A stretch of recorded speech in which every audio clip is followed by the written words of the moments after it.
Well, it appears the media is trying to cover for Democrats' issues with masculinity. First, they cast Minnesota Governor Tim Walz as a, quote, manly man.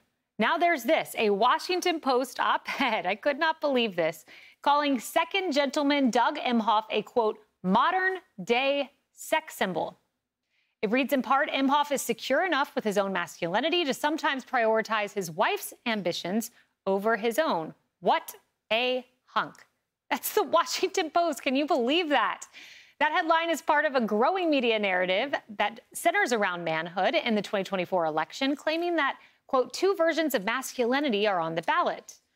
Just listen to how CNN anchor Dana Bash sums it up. They are doing so in trying to put forward male figures, Tim Walz being one of them, Doug Emhoff last night, who can speak to men out there who might not be the sort of testosterone-laden, you know, gun-toting kind of guy who wants to listen to Hulk Hogan and the kind of players that came out at the RNC, or might want to listen to that, but also, maybe in addition, understand that it's okay in 2024 to be a man comfortable in his own skin who supports a woman.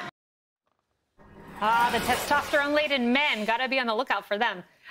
Tammy, Washington Post, I just want to read another line from this. I'm seething right now. No, that's why I came to you first. You're like jumping out of your seat. But Washington Post, they go on to say perhaps the most appropriate title, progressive sex symbol. Moreover, move over Ryan Gosling. The modern female fantasy is embodied by the man who might soon become our first gentleman. Whoa.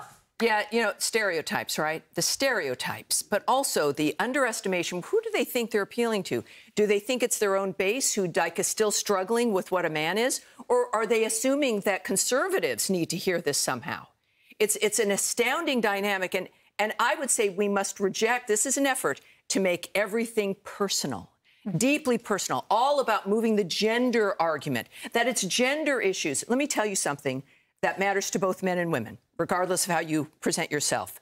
World War III, joining up for the military. If your son or daughter or husband and wife is going to come home in the next year because of a limited nuclear exchange, whether or not you do have gas in your car to get to work affects men and women. And let me say, when it comes to masculinity, I'm sure their wives think that they're the sexiest guy in the world. I hope they do.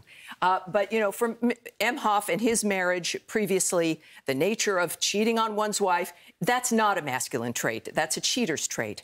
And I think that we have to look at Donald Trump, obviously, as a grandpa, and he doesn't like war, He deals with mass violence, with targeting people. I think that's a big difference that the American people care about.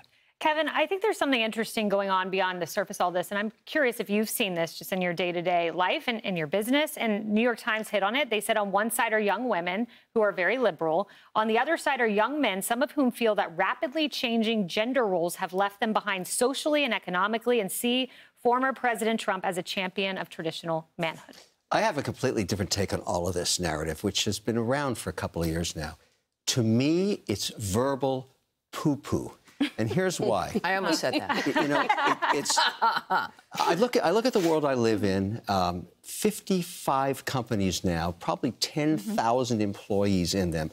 I don't care what gender they are, what color they are, who they associate with sexually. I couldn't care less. Can they execute their mandate? I don't care where you come from or what your religion is. Can you execute the mandate that you got? You'll rise up in my organization. I've got every kind of person from every nationality. I don't care. Can you execute? Man, woman, gender, sexy, yada, woof, woof, woof, woof, woof.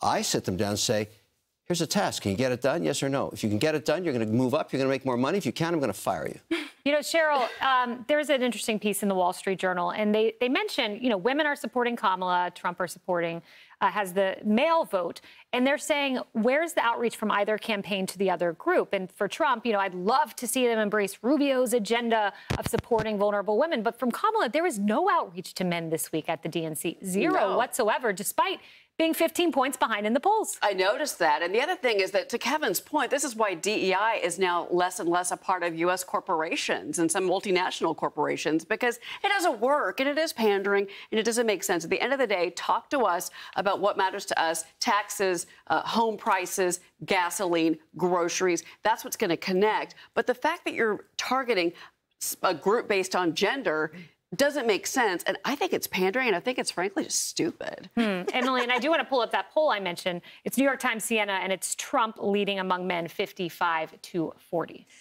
I will say, I just think that the objectification is horrifying.